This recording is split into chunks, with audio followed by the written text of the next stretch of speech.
What's up, hobby people? Yeah, it's that time. What's going on? We are going to be painting some Marvel Crisis Protocol stuff today. I decided to make this somewhat regular as far as, live streams and all the contents and extras and bits go. So I suppose let's start pushing some paint around. You've see when somebody jumps on a couple of different platforms together. Obviously, YouTube is running. We've got our chats up. We have TikTok. So on here running. Let's push some pigments. So I've got a couple of things I've got to get done for a Marvel Crisis Protocol battle report that we've got coming up pretty soon.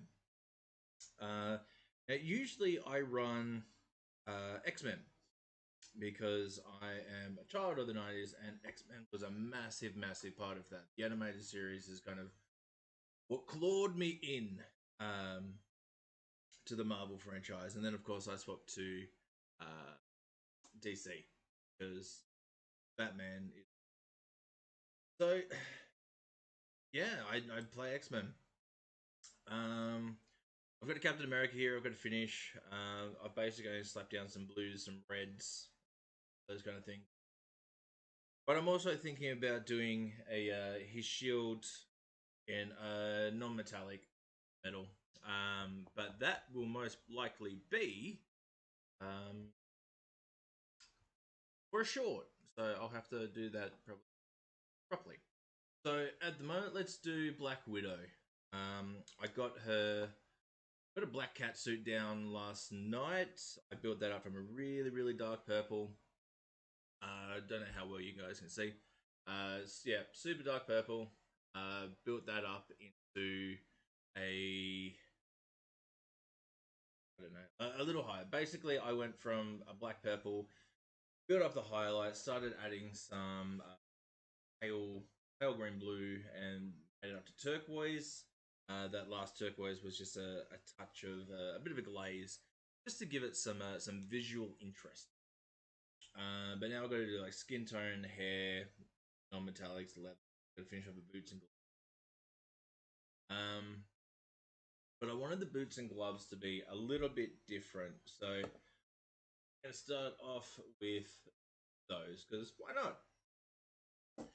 So because I built up from purple and then made my way into a blue green or a teal kind of color, I want to give the boots something just a little bit different, same as a glove. It just makes it pop a little better. And not all these materials are going to be. What's going on, guys? If you got any hobby questions or anything like that, shout them out. What's on your paint desk? What's going on? What podcasts have you been listening to? What shows have you been watching? We're up for all of it. And it has just dawned on me that I have left my sexy gogs in the other room. So, yeah, if we get to the face, we get to the face. And I'll probably have to tackle that as we go. But yeah, what's been going on in Wargaming? What's been going on in lives? It's been pretty busy over this side. If you're on the stream yesterday, we had a couple of little announcements about sponsorships and collaborations that we have coming up. With I was actually speaking to Atomic Mass Games last night and this morning about possibly, maybe, almost, kind of in a way. Yes, I'm a brush slicker. I just find it gives me a lot more control. And that's fine. I'm probably not going to die from that. It'll be like the 60 cheeseburger. But yeah, so Atomic Mass. Kind of almost maybe half thinking about we might actually do this. being one of the recipients, content creators, to get an early release of Shatterpoint, which will be pretty killer. Obviously, Star Wars is cool, Marvel Crisis Protocol is cool. Even if it does end up being a reskin, I am all for it. If it's something else entirely, again, all for that. We haven't actually seen any gameplay stuff yet, so if I get the starter box or anything else from it before release, who am I kidding? Even after release, there's going to be some battle report plays and some sign up stuff, and probably painting as well. That kind of just depends on if it goes ahead, or what kind of contracts end up signing if it does go ahead. Since it is a new release kind of thing, well, it's not released yet, which that'll be pretty cool. I've been playing Crisis for a minute. I've actually spent an absolute fortune yesterday, getting some more Crisis stuff. Finally found somewhere in Australia that had the Juggernaut in stock, so I ordered one of those. I'm going to try and be having him busting through a building. I think that'd be pretty sick. And yeah, so fingers crossed on that one. I think that would be absolutely killer, not just for the channel, but for me personally. Pretty big on that.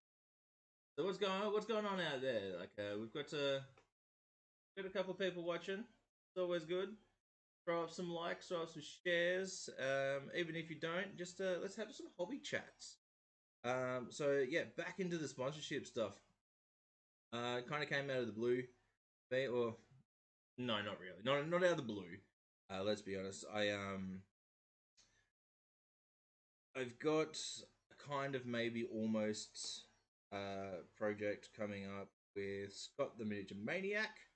At least he's keeping me in the loop of what is going on. I don't want to say anything more really about the generalness of it, but yeah, no, that'd be cool. So I started kind of talking to companies that I had worked with before, either through the channel, with interviews and stuff like that, like Parabellum Games, who jumped on, the first ones that jumped on, and they are absolutely fantastic to work with. Giannis is an absolute legend of a guy. And then we also people that I used to work companies I used to work with when I owned a hobby shop. And yeah, no, it's in and out, man. It came out really cool.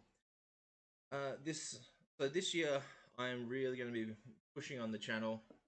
I was talking to my wife just this morning about the plans for it. At some point this year, I will be going down to Melbourne, do a podcast and maybe a stream.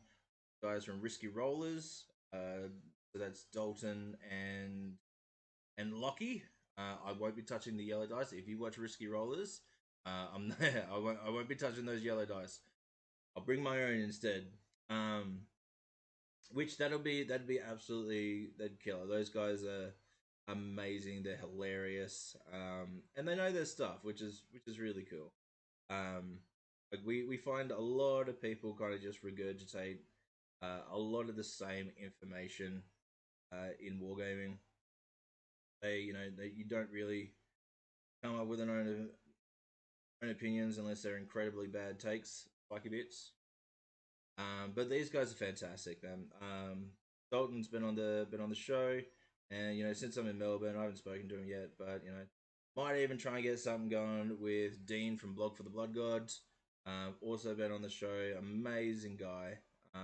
And if you've seen the Blog for the Blood God stuff, he knows his shit when it comes to chaos. When it comes to playing Warhammer in general, but yeah. So there's a bunch going on, man. Even more so, we've got on the sponsorship sides, Mantic Games have sent some stuff out for us, so that should be here shortly. Couple weeks, something like that. Whatever FedEx decides to kind of get their act together. So we'll be doing some game reviews and some painting. We're also going to be doing that on the channel. So Mondays, Australian Mondays. I should probably clarify that a little bit. Mondays in Australia will become a live streaming event day that we keep going regularly, and that'll be opening up some boxes, doing some reviews and some assemblies. So yeah, we'll be assembling some plastic crack live. I think that makes it Sunday for the seers, overseers, overseers. See, but no, it's cool. There's some really cool stuff happening with the channel, and I am absolutely delighted that this is an actual thing. So, if we can get this going to a point where I don't have to go to work, I'm in. I'm all in, baby. It's yeah, it's been a last year was a rough year. Um, we had a few deaths in the family, which that happens, but you know they were younger cousins, not cousins, sorry, step siblings of my wife. So you know that was pretty rough on her, especially. Um, yeah, just some stuff, and then I actually had an accident at work, and blew out my hip. So that's never fun. It's actually it was pretty rough. I'm still walking around like a super old man. Some days I have to, you know, take a cane with me. Had a couple of falls here and there, which is not great. And I've got a couple of young active, you know, not being able to play with them as much as I used to. Or at least doing things that we used to do. Been rough. Um, my son was, well, he was really into basketball, just like his old man. We used to play ball every afternoon, every weekend, that kind of thing. Got a couple of hoops outside. Yeah, I haven't been able to do that since. So that sucked. So you know, we're just trying to make a way, trying to find something different. But you know, you play the cards you dealt. Um, unless you have an ultra ball or something, and you go in and that's looking through deck mechanics and that took a weird turn. But yeah, no. So the channel actually looks like it can be something. A lot of really cool stuff going on in war games. A lot of cool stuff going on in painting and the miniature stuff. We've had some absolutely stellar responses from. You know, I don't want that. We've had some stellar responses from guys like obviously we've had some of the big guys on the show. Um, Ready guys like John Ninas. He was really cool, dude. Um, Sam Lenz last week. Holy goddamn, Sam is fucking hilarious. Which we all knew that. We knew that anyway. But man, just such a killer, dude. And yeah, no, it looks like we can actually do something with this. Tickles me silly to be frank. But yeah, so even just down to that we get to do with other creators. Sick. Um, I'm all about this community engagement thing. Always kind of have been. Um, in you know whatever role or position that I have kind of held in the past via employments or you know owning a business. But you know it's we're gonna do stuff. We're doing stuff this year, baby. The year of the heretic is what we've been calling it. So that also means that you know, as we get bigger, team's gonna have to grow. We're gonna have some new faces around the channel. We're gonna be kind of loading into a few other bits and pieces as well. There's like other games and systems that we play, stuff like Magic. I have been thinking for a while of setting up some kind of magic stream, or at least a pre-recorded kind of deal with magic, where it's a little bit more basically set up for streaming and video play. So kind of like you see with the World Series of Poker, where you got cameras everywhere, you can see hands, you can see flops, all the rest of it. That is something I would absolutely love to do for Magic, especially if we get, and we will have some commentators in there and make it an actual thing. I think that would be one fantastic, two hilarious. Um, but yeah, no, as we go further and the team kind of grows a touch, we will be doing all of these things. Bye bye. I have to stop saying bye bye. It's been stuck in my head for so. It's so hick, but hilarious at the same time. So yeah, back to what I'm actually doing here, I suppose. Trying to put some crisis stuff together, and I have so much to paint for crisis and for terrain. If you guys haven't actually seen the Marvel Crisis Protocol terrain stuff, I've actually got, yeah, it's huge, man. These things are fantastic. So as far as, so they work off a 40 mil scale. So like Natasha Romanoff, Black Widow, yeah. This building up top is supposed to be like a average building, and we bring that down to level. So from the feet where the base is, that's roughly what you get. So yeah, that's a pretty good scale, man. It works out well. Of course, something next to say a dumpster. Thinking scale, that's actually a massive dumpster. I don't know how tall Black Widow is supposed to be. I don't know how tall Scarlett Johansson is, but goddamn, that's a huge dumpster. If and then we have something like this. So this is your New York City apartment block. You can see kind of next to it. Um, it is literally a giant plastic box, which is fine. But we all know what terrain is. Essentially, we start breaking down into those kind of building. But this was really cool. I loved putting this together. It's pretty simple, pretty intuitive. And from when I was putting together and having a look at how the bits and pieces go, all these floors fairly modular. So if you wanted to grab, say, like 2 of these kits, you could probably stack them up and go skyscraper. You go as big as you wanted, which would be thick, to be honest. Oh, what do we got here?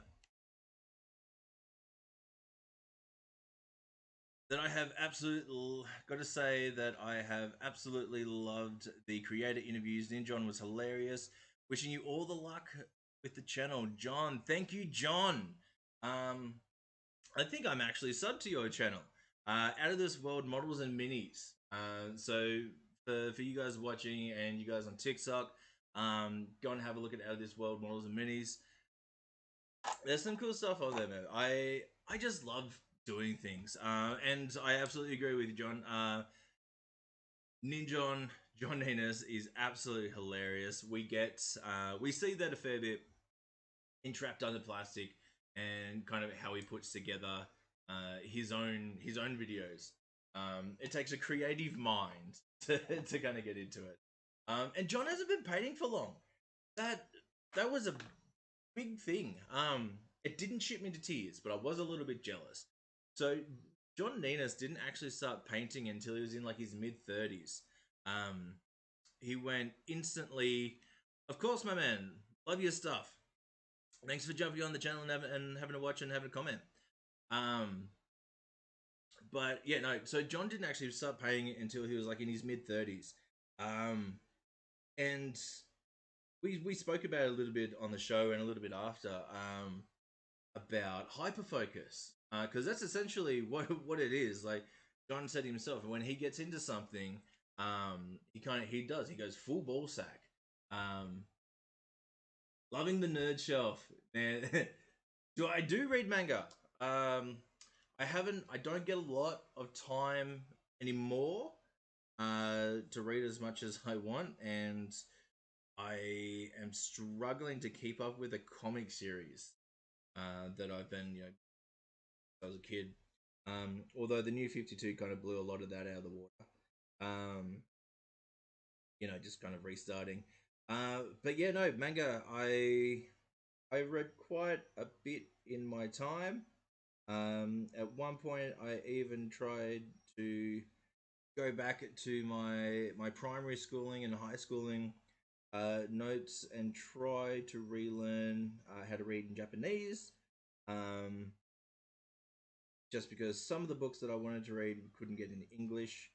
Um, but yeah, no, absolutely love it. I've got a big old shelf in another room. Um, Obviously this is like 1/3 of the as far as where all my crap is. Um, my wife, amazingly supportive, loves doing all this, loves me doing all this because I get out of her hair for a while. Yeah, it's just plastic crap to her.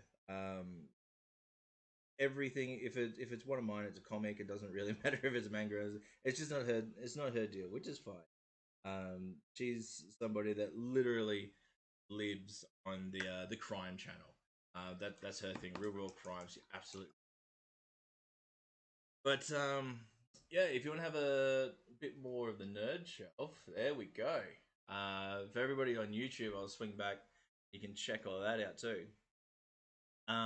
Yeah, so that's basically just a little summary of what I have here. So down here, I'm a big shoe guy. So I have a bunch of Currys, Hardens, Jordan, Rojo. Up here we come in 40k stuff, and it's all lit up, baby. I have to stop saying baby. Um, yeah, so there's some 40k stuff up here. I've got all my beast paws up the back. Sometimes you can see it, sometimes you can't. Depends on angles and obviously my beautiful face. The Marvel Crisis Protocol core set, but it is a fantastic core set. I really, really love what Atomic Mass do with core stuff. The Shatterpoint that we've seen recently, same kind of deal, man. You get two teams, you get a bunch of models. I think there's 20 models on 60 bases or something like that in the core set. The Shatterpoint, as well as two massive. What else we got here? So the Custodian Combat Patrol. I don't play bananas. I've just had to paint. I painted up too, and that was hilarious. We couldn't figure out a basing scheme for them, so we actually went with the old school '90s GW stuff, where we've gone the old Goblin Green. It's so hilarious. I even went out and found like the old flocking. I'll probably put those up on the channel. Yeah, we've got some Legion stuff. I have more Legion on the way. Yeah, I ordered a bunch. Yeah, instead of just playing a lot. 40k. I got some magic stuff up here. I have an old codex up there. Back when Initiative was a thing, which is fine. Up the top, going to stuff that I pops up there. On whoop, the sides, it's just some of my music gear. This is half recording studio, half painting studio, half game, whatever. This is just my room, my man room. And then of course over this side. Now YouTube guys, I sorry I can't swing around the camera. The camera. You guys are fixed. But over here we've got some 40k stuff, some pops, the limited edition Injustice 2 Batman, giant Batman there, old guitar body cut out, but put in it. So it just stays on display. Enough beer cans, and this lovely thing right here. Um, I still haven't finished. That was actually given to me by a gentleman. Um, quite some years ago, and he made it even years before that. It is actually a phaser from Star Trek. It was cast from one of the original cast molds, and it's all made out of resin. I think it was like a Series 6 phaser or something like that. But yeah, really, really, really cool. I literally only just painted it black maybe a week ago to give it an undercoat because it was like a cream colored resin and it looked funny. And I wanted to put it in here because I absolutely love it. I've got some more stuff on the way. I finally found, I'm a massive comic book reader, comic fan, and I finally found the Green Lantern, the 1/1 scale replica that lights up. Now, unfortunately, I couldn't find the one that actually powers on with the ring. If you've seen, what is it, The Big Bang Theory, Sheldon has like a collectible one where he puts the ring and it lights up, which is really, really cool. I found it some years ago, but it was stupidly expensive and I couldn't get it out of Australia. So I just have that one. But yeah, so I finally got one of those. So shout out to the Gamesman for having some cool stuff. I even got some Gundam like blind model kits, which is pretty cool. But yeah, no, there you go. There was some nerd stuff, some backgrounding, and I suppose all that rambling has almost paid off because Natasha Romanoff's hair is almost. So I like to use contrast paints a fair bit. They've kind of become one of the most useful things in my arsenal paints. Not really just to hit it with a slap chop. I want to try and do better than that. Not saying that all slap chop looks bad. It doesn't. Some of them's phenomenal. You got to be super neat, super crisp, so you're not bleeding those lines and colors over each other. But I like to use them more as tints or as glazes, especially to kind of pop some saturation back in. So something like what is it? The Imperial Fist Yellow Contrast. This thing is phenomenal. Just like most mini painters, especially if you're talking brush painters without an airbrush, um, painting yellow just absolutely sucks. It's always just been a chore and it's not fun. Everyone can say, "Oh, put a light brown under it, put a pink under it, it'll be fine." No, it still sucks. There's like fucking 6 coats. Um, so what I do, I prime everything in grey just because I like starting from that base. I don't zenith, because I find that even though it does help me with shadow placements and light placement, it's covered up so incredibly quickly. That it just doesn't do the work for me. It's not worth that extra. For my painting specifically. Um, so yeah, I've bought them in now for a good couple of years. They they've kind of been released. Um, so don't get me wrong, it's just like all paints. Some of them are awesome. Some of them are a little lacking. I've tried a few different brands. I like the Army Painted Speed paints. Same thing. They're fine. I haven't had too many issues with them. I also don't use them a lot. Um, but that's just because how I paint. They're like I said, they're mostly glazes or tints, and not something I really go out and kind of deal. I'm not just painting on some contrast. Hey, I'm finished. No, that's not me. It also kind of depends on what I've got to. Because like even the custodies I was talking about before, where I had to paint them up for a body, I still haven't finished them.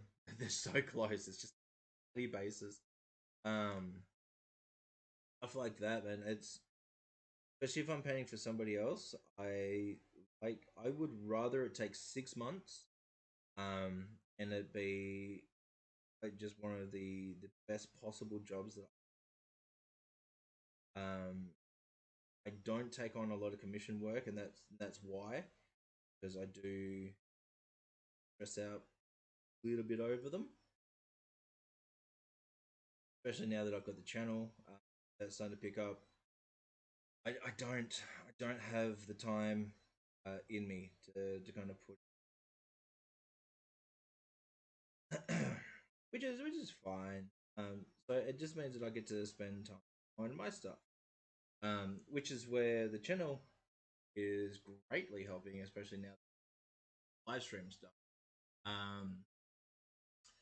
Because I kind of get to build in my hobby time, and I get to talk. Like I know that a lot of the time I don't get to hear you guys talk back, um, at least vocally, audibly. But when people jump in the chat, man, it's a lot of fun. And luckily, I like the sound of my own voice most days.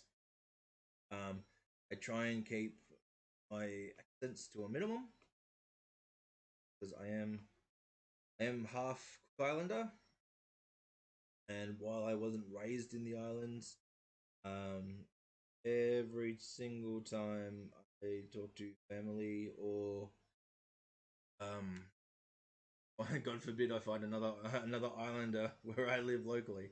I live in a very white town, so that doesn't happen often. But no, my accent just kind of comes flooding in, and everything becomes loose and everywhere. Girona. My R's start rolling, my O's start wandering. Um, so I try to keep that to a minimum. But I do apologize if you guys catch me after I have spoken to family. You will notice a giant difference, at least for half a stream. And I don't know what it is. I honestly don't, because like I said, I wasn't raised in the islands. Growing up, there wasn't a lot of people around me that had big Maori accents or anything like that. It just comes out, which is I think it happens, people. Um, and it's it is also a lot more forgivable since I am actually part Maori or Cook, instead of people that they hear a Scotsman talk, or they hear guys start rolling. My God, not quite. It's the R's and the O's. But yeah, no, it's a lot more forgivable since I am actually of that ethnicity and that culture.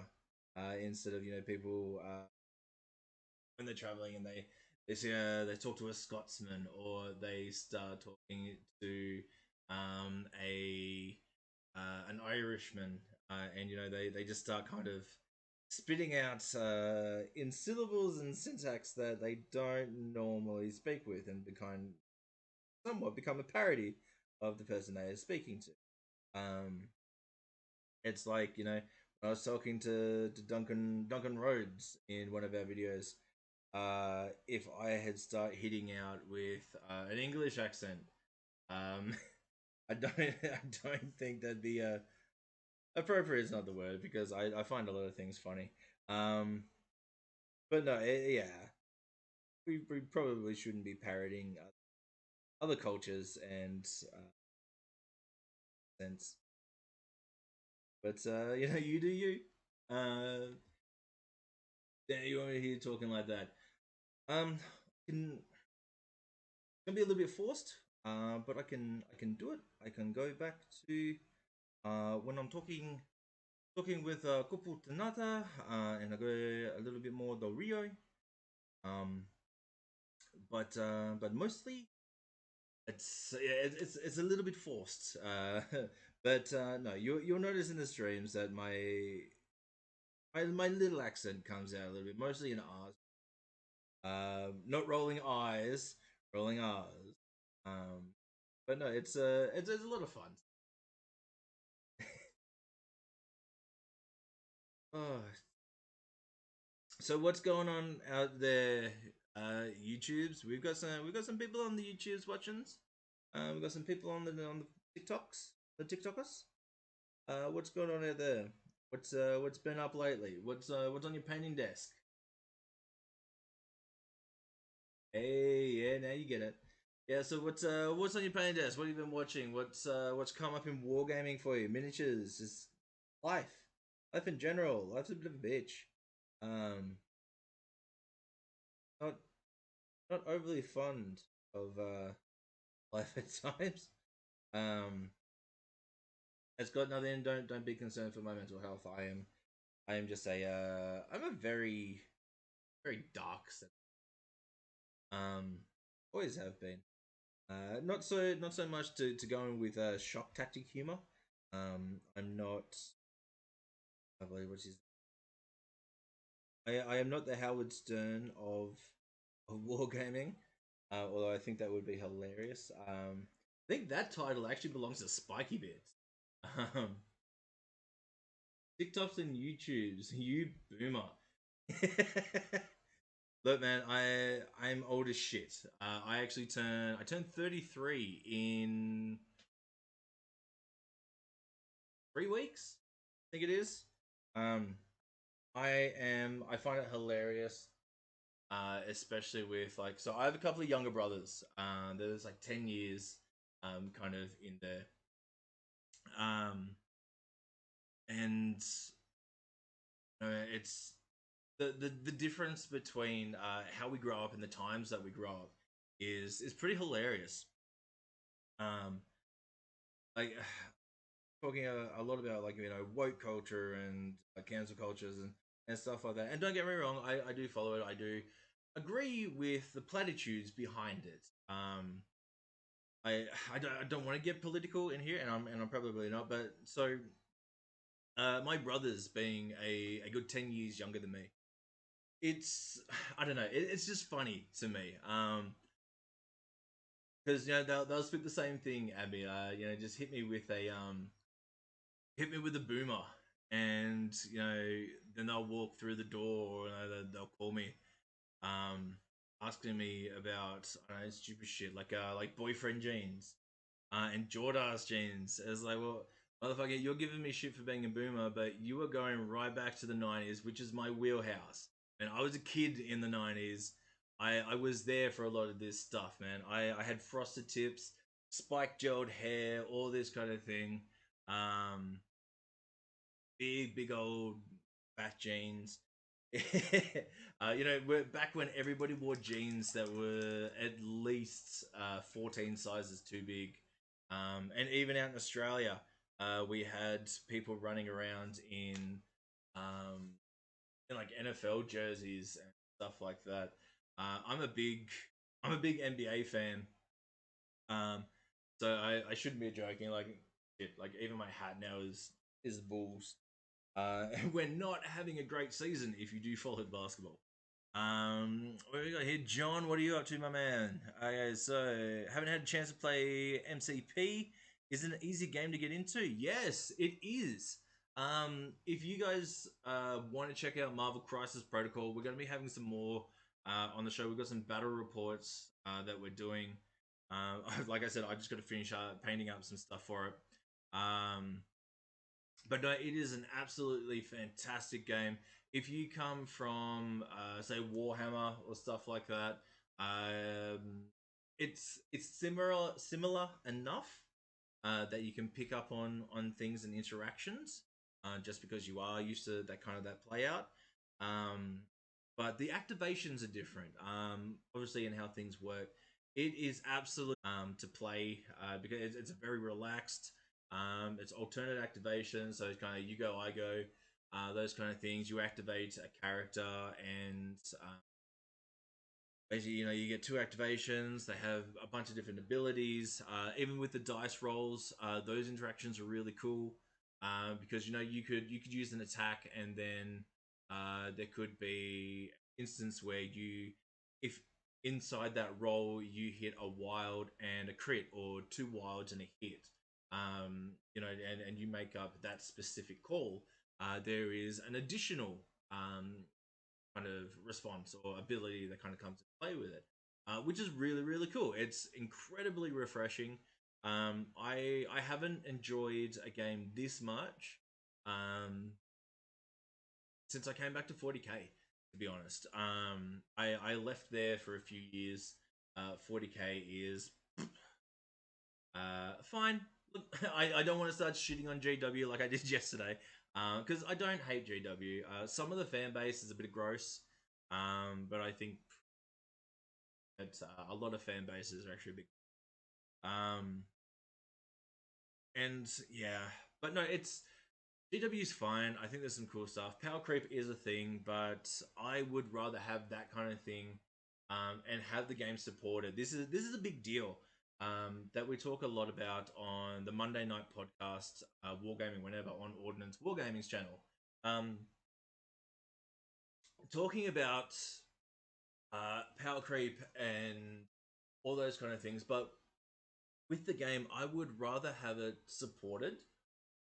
That seems like a really, really big deal. Now, back in the day, because yes, I'm old as dust. Back in the day, you can't. We were just given a codex, and that was it. So here you go, guys. Here's your codex. We'll see you next year, or we'll see you like 2 years time. Have fun, and that's fine. It works obviously pretty well because they're still going. Like, what are we in? 40 years of Warhammer now. 40 years of Games Workshop. Um, and yeah, that's fine. But I love the fact that things are actually supported. You know, we're getting data slates, we're getting FAQs, we're getting adjustments, we're getting new books. Like we had the new Arcs of Omens, AOO. We had the new AOO come out pretty recently, and we've just been told that there's a pre-order this weekend for the next one.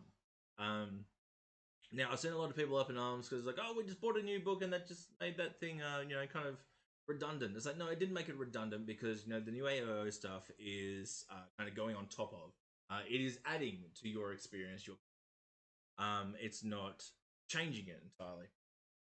But no, I love having it supported, which is why I thought it was a fantastic jump when Atomic Mass Games, when they took over Legion from the original company that actually, because the original company treated it like a board.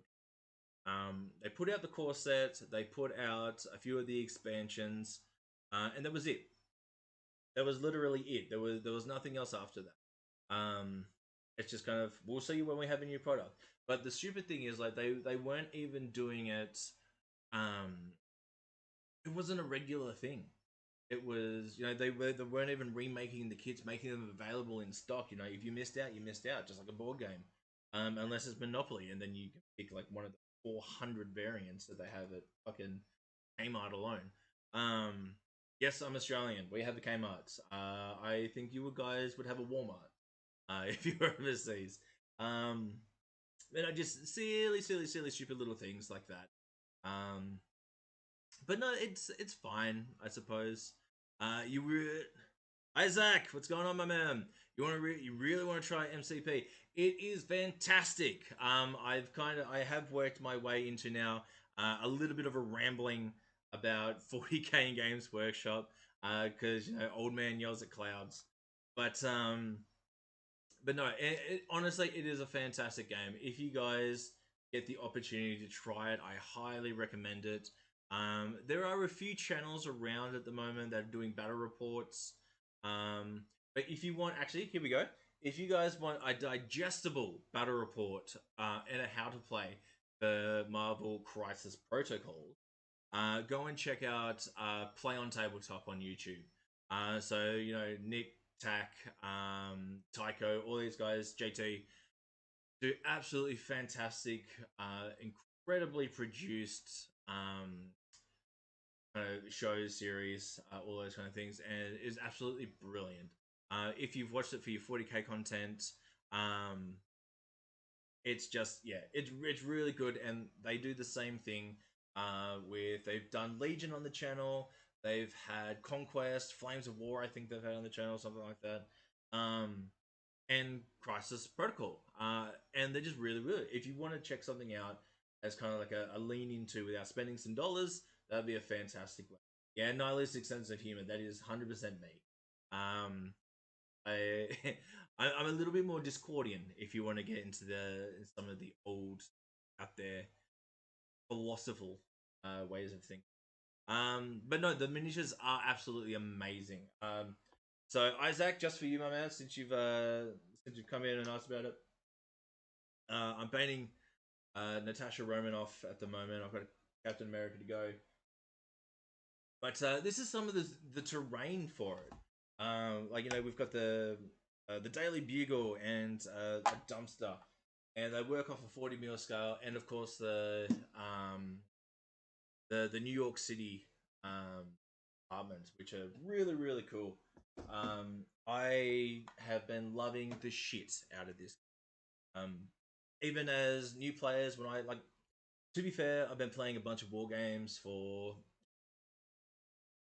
20 years. 20 years this year. I've been playing Warhammer for, and trying a bunch of stuff in between.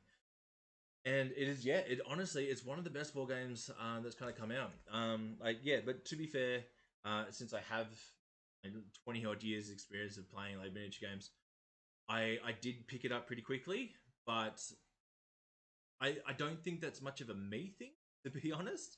I think that is more the rules are fairly simple. Everything's explained. All the core rules and data cards are actually for free online for Atomic Mass Games. They actually put them out just like they do for Legion and everything else they do. Shatterpoint's going to be exactly the same. You can just download the PDF and read through it. It is literally like maybe a 30-page book. I want to say about 30. I know it's definitely more than 20, but yeah. But it's just one of those things. The rules are very concise. The It's just really, I think it's really well thought out. And same thing, they do keep it updated. There is a bunch of it's just, I don't know. It's really really well thought. It's a fantastic game. John, I've been married to a Marvel geek now for over 35 years. Guessing I should probably pick up the game. Yes. Look, actually, if you haven't seen it yet, the kits are absolutely amazing. Um, the oh, that's not going to work. I was going to give you a bit of an insight what's in the box, but of course, it's just the dummy box. Of course. Um, but look, in the core set retails for $175 Australian. Um, so if you're in the US, you'll probably pick it up for considerably cheaper. Um, but yeah, so in that box you actually you get 10 figures. Who do you get? So you get Spider-Man, Doc Ock, Ultron, Iron Man, Captain America, Captain Marvel, Natasha Romanoff, Black Widow, uh, Baron Zemo. He's on there. There's more. I think it's Skull and Bones or Bone Crusher or something like that. I wasn't massive into Marvel. Like I've obviously read a bunch of comics, but I was a DC guy, which is why I was so upset when Crisis Protocol became so absolutely amazing, and all of the DC stuff kind are the nicest vibe ever, and I am here for it. You are an I can't see your name. Where's your name? Simone. You are an absolute treasure. Um, this is what I like about it, man. And this is what I was talking about yesterday. Um, there is everybody that I've kind of come across that I have had something to do with in miniature gaming. As far as the big names, obviously, so like if you guys on TikTok, if you don't know, I actually run a channel called Heresy for Heretics on YouTube, and we do Hobby Hero series. Now, with the Hobby Hero stuff, I basically just interview, and it's a pretty bad interview if I'm being quite honest. We don't get into a lot of questions. It just becomes two nerds talking. But that's what we do, and the guys in there are pretty big. Like John Ninus, who's Ninjon. I've been talking to Scott Walter, who is the miniature maniac from Miniac. Emil Nystrom from Squidmire Miniatures. Sam Lenz, multi-time award-winning painter. And he's just they've all been so absolutely lovely. Vincent Venturella, Tabletop Minions. We had Adam Loper, Uncle Adam himself, and he was just absolutely amazing. All these guys have been fantastic to work with, and I was such a tiny channel, and I still am. I'm under 750 subs on YouTube, so yeah, not even monetized, which is where the sponsorships come in. Wink, wink. But all these guys that you would assume had kind of hit somewhat of a somewhat of a movie star, a superstar kind of status inside of our niche. And they're not. They're just absolutely wonderful, beautiful people.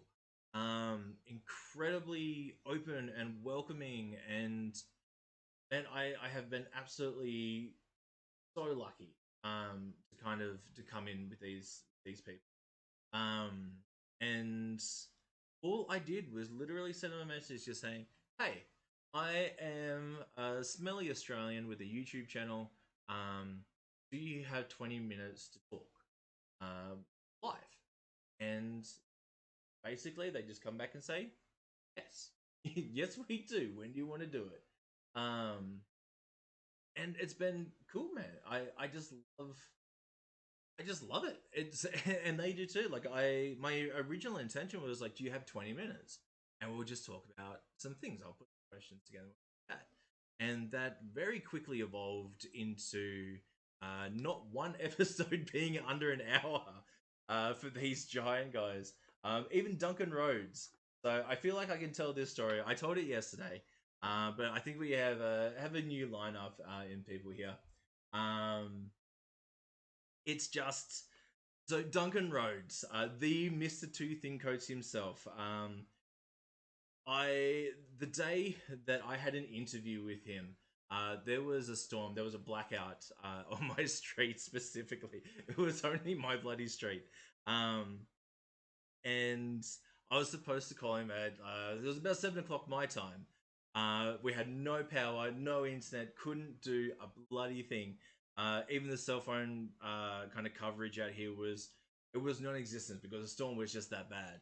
And then it all died down. Power flicked back on, and I had a message from him just saying, "Hi, I'm available and I'm ready if you are. If you got the time wrong, that's fine. It's happened before." And I said, "Man, I am so sorry, but we just had a blackout. Do you still have time for a chat?" Because at that point, I was about half an hour late. He's like, "Yeah, that's fine, but I have to be gone by.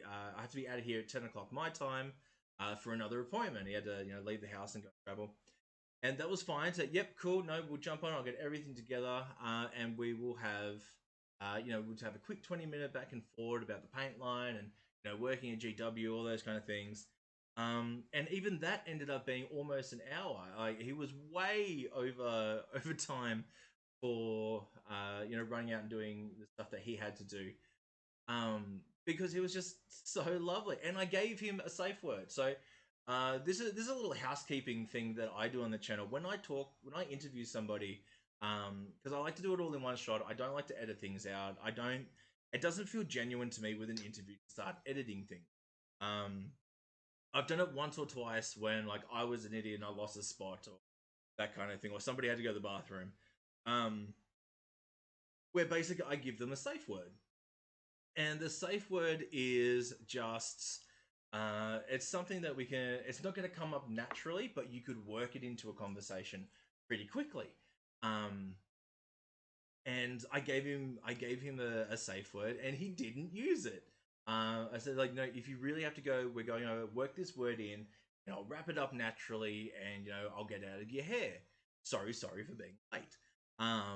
It's like, yeah, no, that's fine. I can't remember what the safe word was now. I think it was like white or something. It wasn't. It was close. Um, Corax white, I think it was. Um, and he didn't use it, and we even spoke about it afterwards when we stopped recording. I was like, man, I thought you were going to use the safe word for sure to get out of here.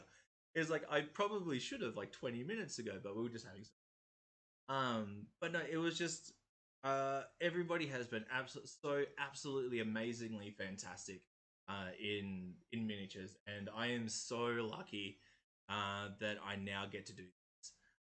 Safe word, yeah, no, we do. Safe word is a real thing, man.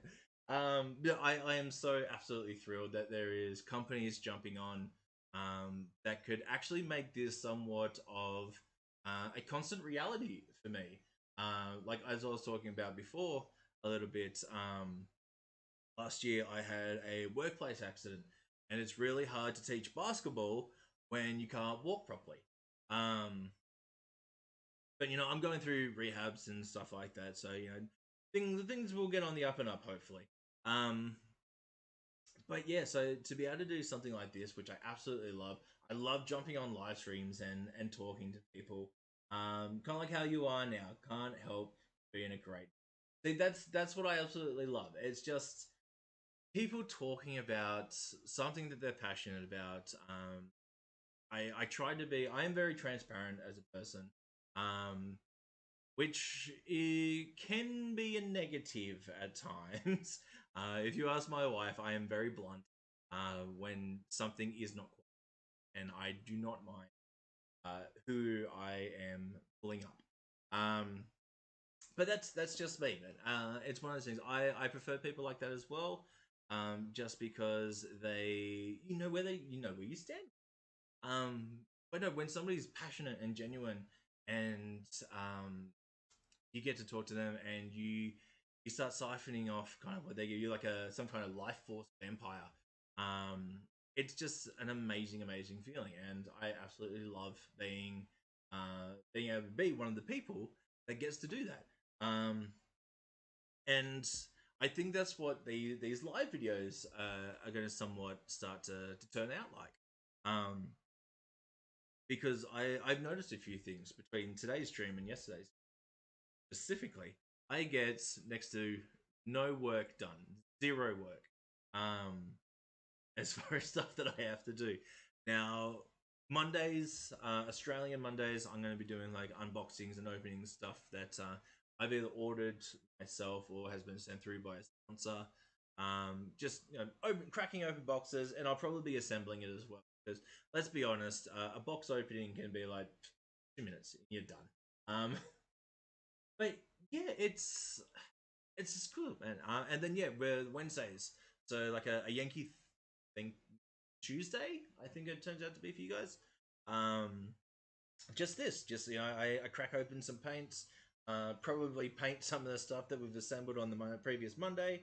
Um, Getting ready for sponsor videos. But yeah, it's just I love it. I love doing this. This has been one of the absolute joys, and something that I didn't actually think would come with doing a YouTube channel. I was so ready and gunning for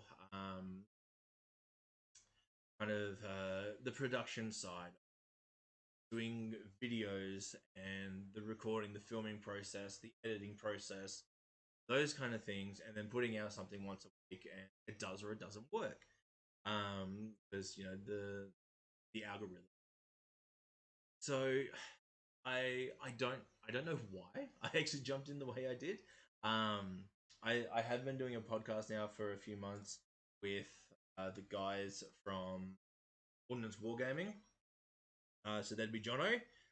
Sometimes we have a Zach and a Mitchell as well.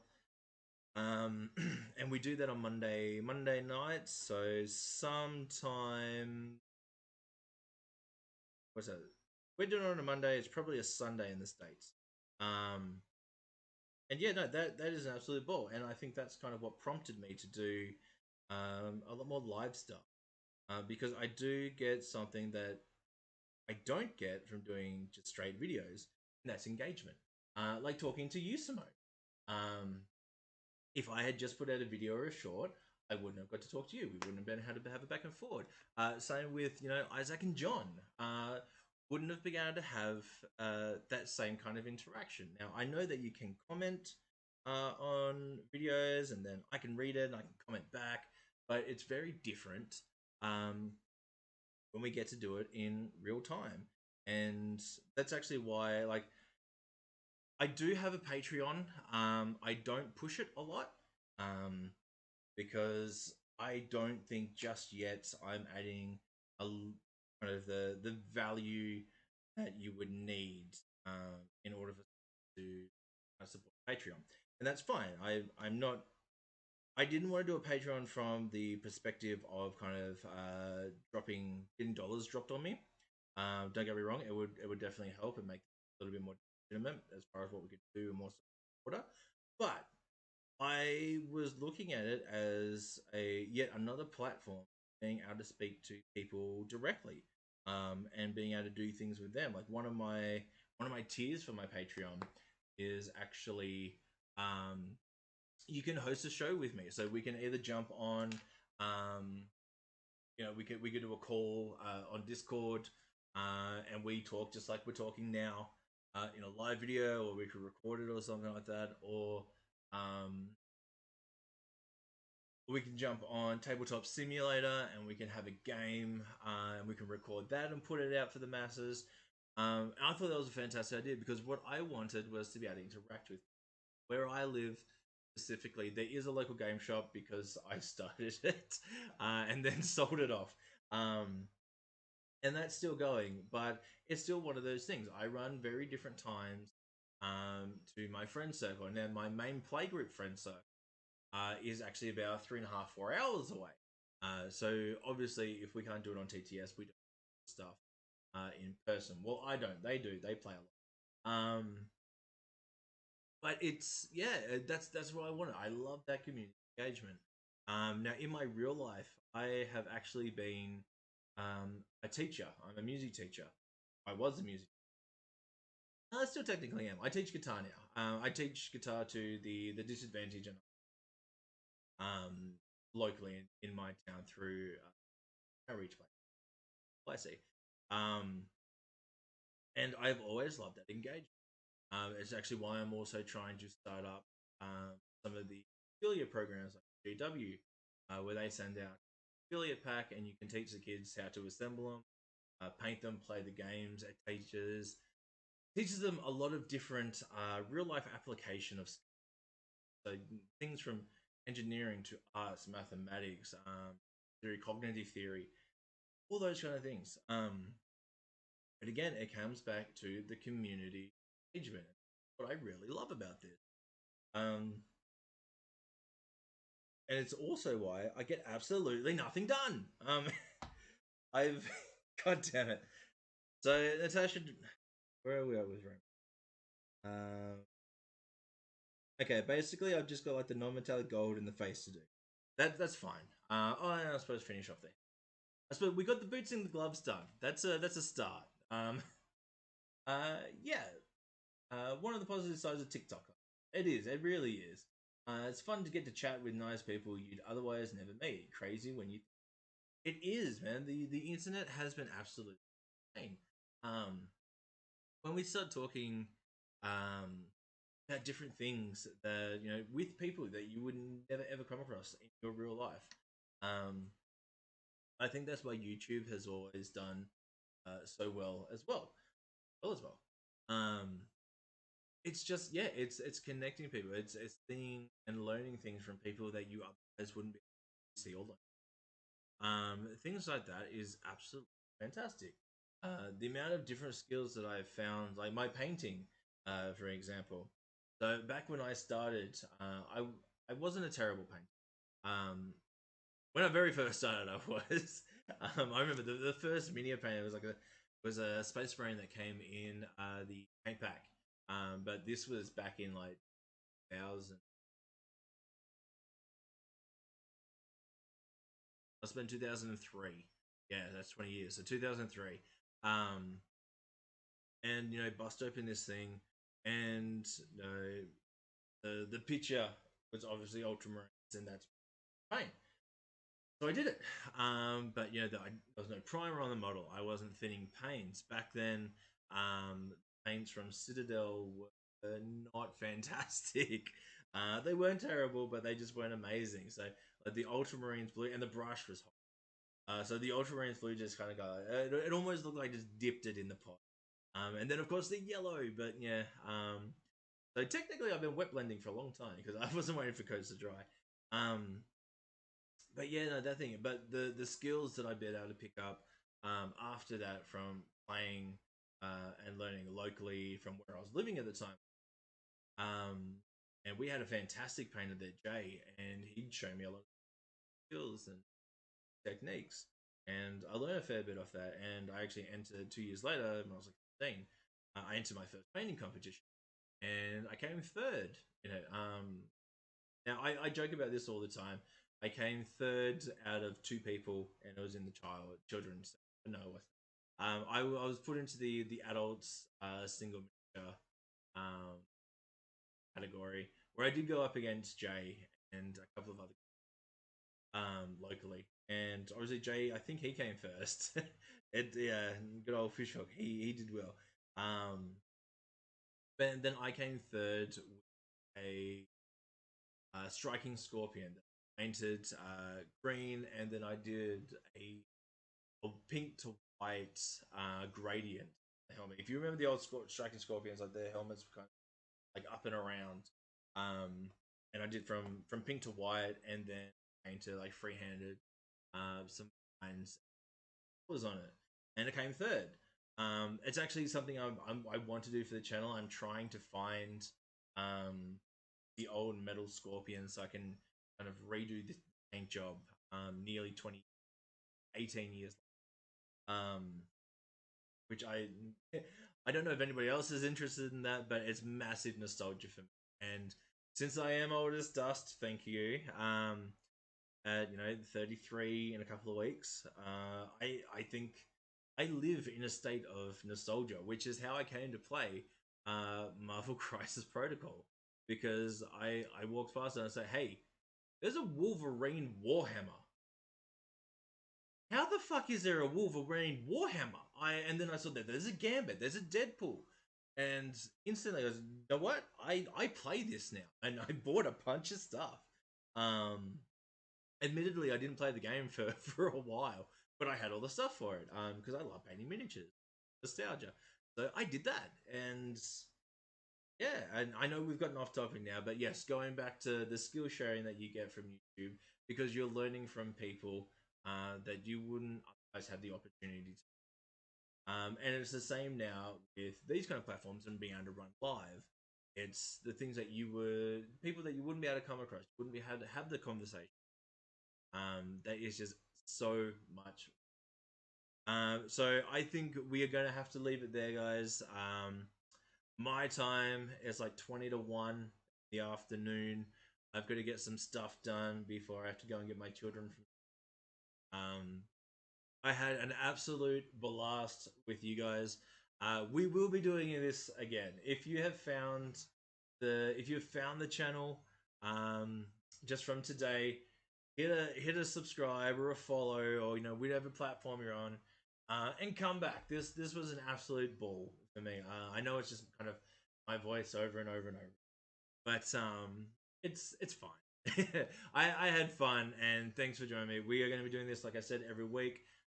Australian times, it is going to be Mondays and Wednesdays that we do live videos. We'll always be going up on YouTube and TikTok. I might actually throw Twitch into that as well, but we'll see how we go. I've got enough things wrapped around me as it is. Like, I know you guys can't see it from this side, but I've got the phone set up here. I've got lights freaking everywhere. There's a laptop here, so I've got some quick access, and then of course my M50 right in front of me, trying to get all this stuff, and I am just boxed in. And I got absolutely no work done on on Black Widow. So technically, I suppose she's table ready. There's 3 colors on her. No, we'll come back for this. But I think this is what we're going to be doing a lot. Just get to talk. I'll do a little bit of painting or a little bit of assembly. Like yesterday, I only got to put like 3 models together out of like the entire box. But yeah, thanks for joining me, guys.